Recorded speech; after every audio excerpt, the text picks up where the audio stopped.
Welcome back to The Explainer. So thrilled to have you here today. Over our last two sessions, we explored the incredible analytical power of stats models in profit. And they're absolutely fantastic tools for statistical modeling and time series forecasting. But today, we're taking a massive step forward. We're going to bridge the gap between all that theoretical modeling and the actual real world. We're looking at a library called YFinance, and this is exactly where we bring our time series analysis right into real-world financial markets. Okay, let's dive into this. We've got a pretty fundamental question we need to address right off the bat. We've spent all this time mastering these powerful forecasting engines, right? But to make them actually work, they need fuel. I mean, you wouldn't try to drive a high-performance sports car without gas, and you absolutely can't forecast the future of a market if you don't have its history. Section 1. The Missing Data Puzzle. Up until this exact point in our journey, we've quite reasonably assumed that the time series data we need simply exists somewhere on our hard drive, just magically waiting for us. But today, we're actually solving that acquisition puzzle. Because real-world financial forecasting fundamentally requires actual market data to function. You literally cannot build a robust model on thin air. If we want to understand market trends, or test strategies, or even just visualize historical patterns, well, we have to start by getting our hands on real stock market information. And that is precisely where our topic for today shines. So, YFinance is this remarkably straightforward, super convenient Python interface. It automatically fetches and parses publicly available financial data right from Yahoo Finance. And the absolute beauty of this library is that it handles all of those underlying messy details for you. Section 2. Meet the YFinance library. Let's kind of peel back the curtain a bit and talk about how this tool actually works underneath the surface to get our data.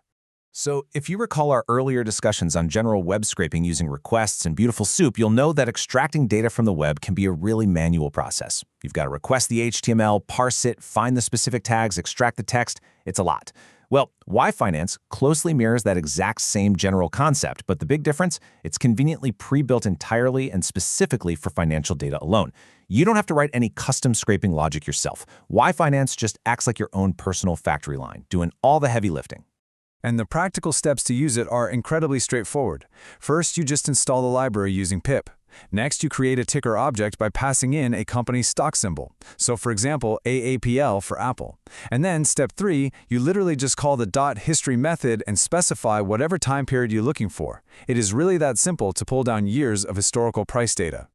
Now, what's really interesting about this slide is how beautifully structured that data is when it arrives. You get these crisp columns for open, high, low, and close prices, along with a trading volume. And for a company like Apple, volume can easily mean tens of millions of individual shares trading hands in a single day.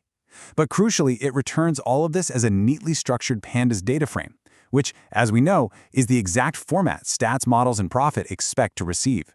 Moving on to Section 3, Fetching and Comparing Stocks. Because, getting data for one company is great, but let's shift our focus to gathering data at scale for multi-company comparisons. While we just looked at using a ticker object for a single company, YFinance actually also provides a really handy download function. If you pass a list of several separate ticker symbols into YFi.download, it conveniently returns a combined data frame containing data for every single one of those stocks. So boom, just like that, you can conveniently compare several different companies all at the exact same time. But wait, YFinance goes well beyond just historical price data alone. If you call .info directly on a given ticker object, it returns this incredibly detailed dictionary full of company information. We are talking market capitalization, industry sector, and a whole bunch of fundamental financial metrics.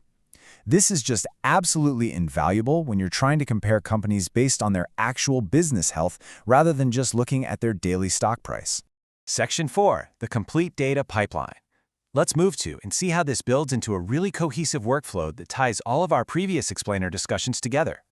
Okay, here is the complete assembly line in action. Step 1.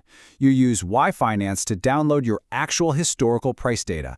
Step 2. You grab pandas to properly reformat that resulting data. So for instance, renaming your columns to DS for date stamp and Y for the target variable, which is exactly how Profit expects it. Then step 3, you feed that perfectly formatted data right into Profit to generate a forecast, or maybe into Matplotlib and Plotly to visualize it. These separate packages literally work seamlessly together as one single, highly cohesive pipeline. And this brilliantly illustrates how you'd use all this in a realistic professional scenario. Imagine your goal is to build a simple internal tracking tool to compare company performance within a specific industry. Action 1, you'd use YFinance to download the historical data for all those companies. Action 2, you'd use Pandas to calculate their overall returns over time.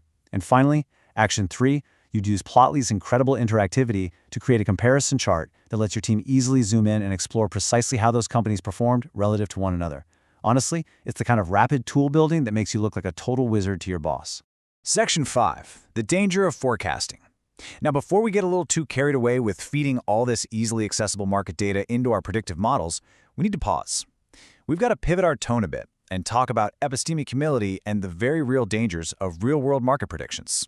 So, the crucial point is, stock prices are genuinely, notoriously difficult to actually reliably predict. While it's incredibly easy to download the data and feed it into an algorithm, if it were actually that easy to predict the future, we'd all be broadcasting from our yachts right now, right?